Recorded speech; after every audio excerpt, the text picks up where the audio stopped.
Oil pulling அது எப்படி பண்ணுறது?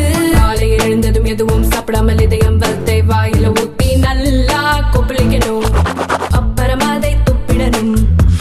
இதுதான் ஆயில் புல்லிங்.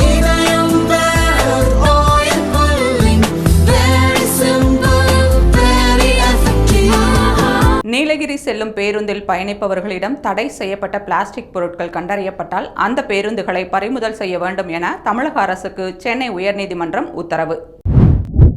ஈரோடு கிழக்கு தொகுதி இடைத்தேர்தலுக்கான வாக்குப்பதிவு தொடங்கியது. சுமார் 2 லட்சத்திற்கும் மேற்பட்டோர் வாக்களிக்க உள்ளனர். வேலூர் மாவட்டம் கேவிக்குப்பம் பகுதியில் குறைந்த விலைக்கு மது பாட்டில்களை வாங்கி வந்து ராணுவ கேன்டீனில் விற்பனை செய்யப்படும் மது பாட்டில்களைப் போல போலியாக தயாரித்த ஜெயபிரகாஷ், விக்னேஷ், விஜய் பிரகாஷ், பாலமுருகன் ஆகிய 4 பேர் கைது. சேலம் மாவட்டம் ஓமலூர் வட்டாரத்தில் இருக்கும் அம்மன் கோவில்களில் ஆடப்படும் பாரம்பரிய அம்மன் ஆட்டத்தை அடுத்த தலைமுறைக்கு கொண்டு செல்ல இளைஞர்கள் மற்றும் குழந்தைகளுக்கு பயிற்சி கொடுக்கப்பட்டது. திருப்பரங்குன்றம் மலையை காப்பாற்றுவதற்கான முதற்கட்ட போராட்டமாக தமிழகம் முழுவதும் செவ்வாய்க்கிழமை நடந்த போராட்டம் இருக்கும் என்றும் 2026 தேர்தலில் திமுக அரசை வெளியேற்ற நாங்கள் தொடர்ச்சியாக போராட்டத்தை நடத்துவோம் எனவும் இந்து முன்னணி தலைவர் காடேஸ்வர சுப்பிரமணியம் பேட்டி. போதைப்பொருள் கடத்தல் வழக்கில் கைது செய்யப்பட்ட ஜாஃபர் சாதிக் சட்டவிரோதமாக பண பரிமாற்றம் செய்ததாக அமலாக்கத்துறை வழக்கு பதிவு செய்த நிலையில் இந்த வழக்கில் ஜாமீன் கோரிய மனுவை சென்னை உயர்நீதிமன்றம் தள்ளுபடி செய்தது. சென்ற 2022ஆம் ஆண்டு முதல் 2024ஆம் ஆண்டு வரை மகாத்மா காந்தி தேசிய ஊரக வேலைவாய்ப்பு உறுதி திட்டத்தில் பணியாற்றிய 1.55 கோடி தொழிலாளர்களின் பெயர்கள் நீக்கப்பட்டதாக நாடாளுமன்றத்தில் மத்திய ஊரக வளர்ச்சித்துறை இணை அமைச்சர் கமலேஷ் பாஸ்வான் தகவல். அமெரிக்க அதிபர் டொனால்ட் டிரம்பின் கூடுதல் வரி விதிப்பு நடவடிக்கை காரணமாக அமெரிக்கா, சீனா இடையே எழுந்துள்ள வர்த்தக போரால் அமெரிக்க நிறுவனங்கள் மாற்று ஏற்றுமதியாளர்களை நாடுவார்கள் என்றும் இது இந்தியாவுக்கு சாதகமாக மாறுவதற்கு வாய்ப்புள்ளதாகவும் FIEO அமைப்பின் தலைவர் அஜய் சகாய் கணிப்பு.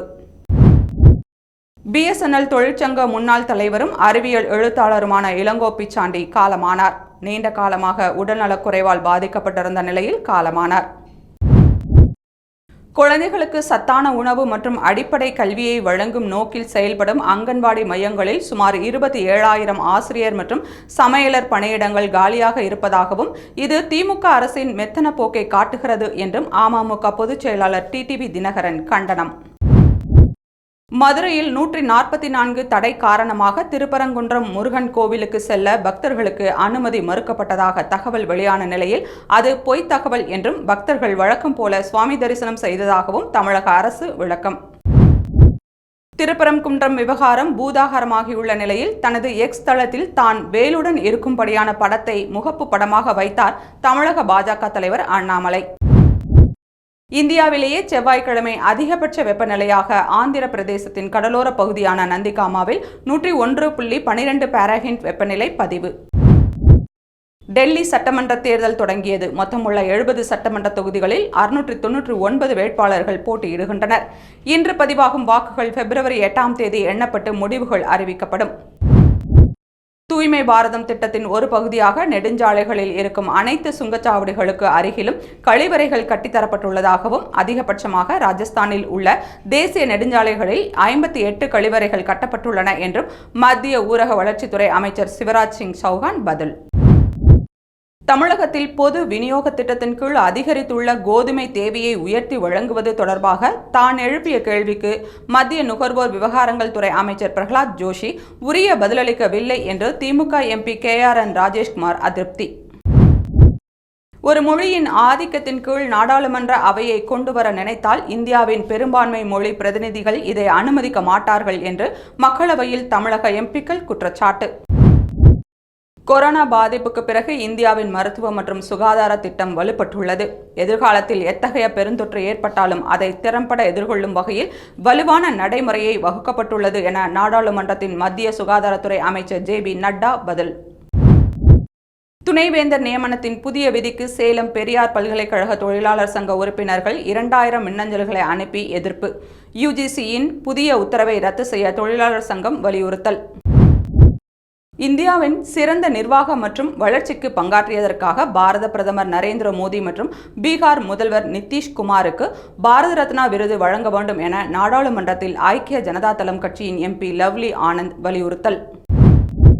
ஐக்கிய நாடுகள் சபையின் 2025ஆம் ஆண்டுக்கான பட்ஜெட்டுக்கு இந்தியா தனது பங்காக 328 கோடி ரூபாயை செலுத்தியது. இதற்கு ஐநா பொதுச்சபை தலைவர் ஃபிளெமென் யாங் பாராட்டு.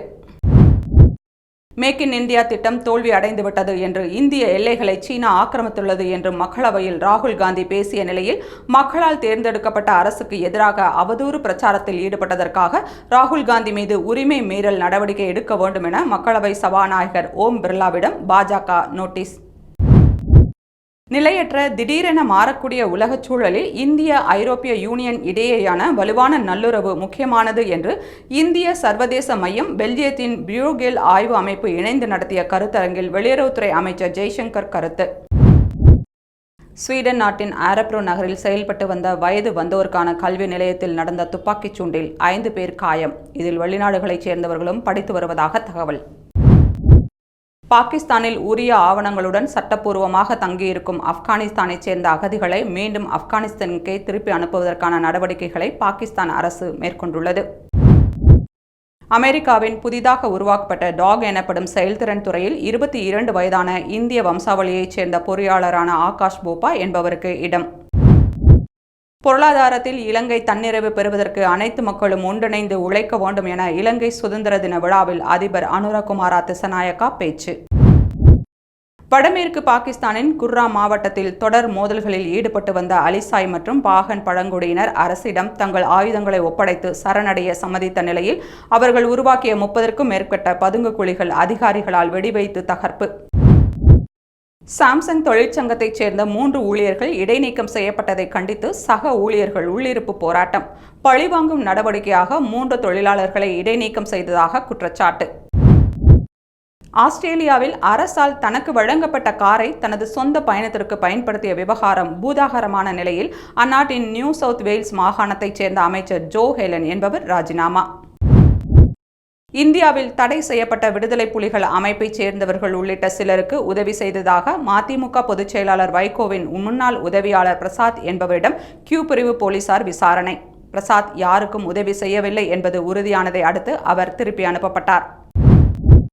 தமிழகத்தில் இன்று மற்றும் நாளை பதிவாகும் அதிகபட்ச வெப்பநிலையானது இயல்பை விட 3 டிகிரி செல்சியஸ் அதிகமாக இருக்கும் என இந்திய வானிலை ஆய்வு மையம் கணிப்பு.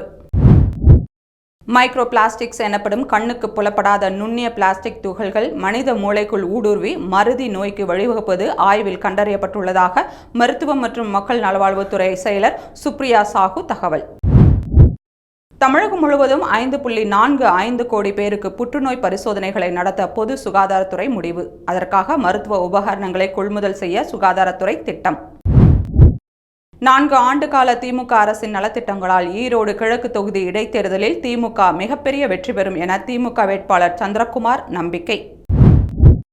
டெல்லி சட்டமன்ற தேர்தல் இன்று நடக்கும் நிலையில் வாக்குப்பதிவுக்கு சில மணி நேரத்திற்கு முன்பாக 5 லட்சம் ரூபாயுடன் டெல்லி முதல்வர் அலுவலக ஊழியர்கள் கௌரவ், அஜித் ஆகிய 2 கைது.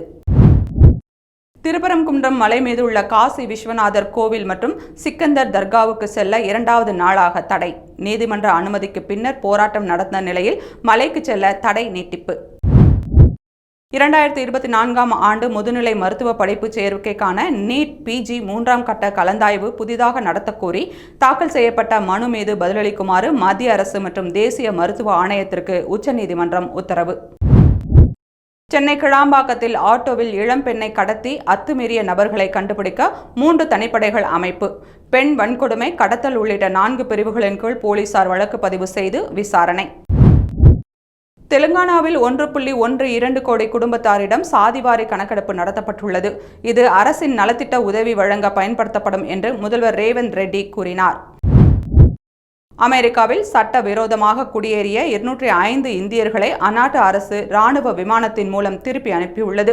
இந்தியாவைச் சேர்ந்த சுமார் 8 லட்சம் பேர் அமெரிக்காவில் சட்டவிரோதமாக தங்கியிருப்பதாக தெரியவந்துள்ளது. குனோ பாலம்பூர் தேசிய பூங்காவில் மேலும் 5 சிவிங்கி புலிகளை வனப்பகுதிக்குள் விடப்படும் என்று மத்திய பிரதேச முதல்வர் மோகன் யாதவ் தெரிவித்துள்ளார்.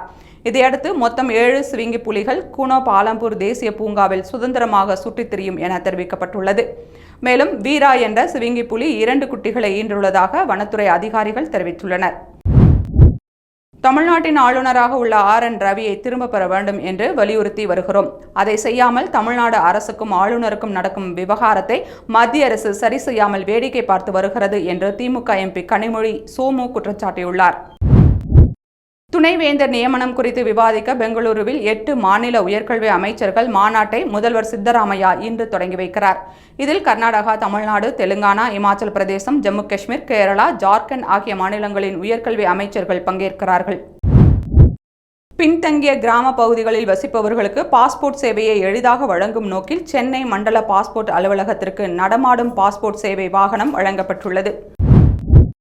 பட்டியல் சமூகத்தினர், பழங்குடியினர் மற்றும் சிறுபான்மையினரின் கல்வியை திட்டமிட்டு அழித்தொழிக்கக்கூடிய ஒரு மோசமான சதி முயற்சியை மத்திய அரசு செய்கிறது என்று விசிக தலைவர் திருமாவளவன் தெரிவித்துள்ளார். திருப்பரங்குன்றம் மலை விவகாரத்தில் நேற்று நடந்தது தேவையற்ற போராட்டம் என்று இந்து சமய அறநிலைத்துறை அமைச்சர் சேகர் பாபு விமர்சித்துள்ளார்.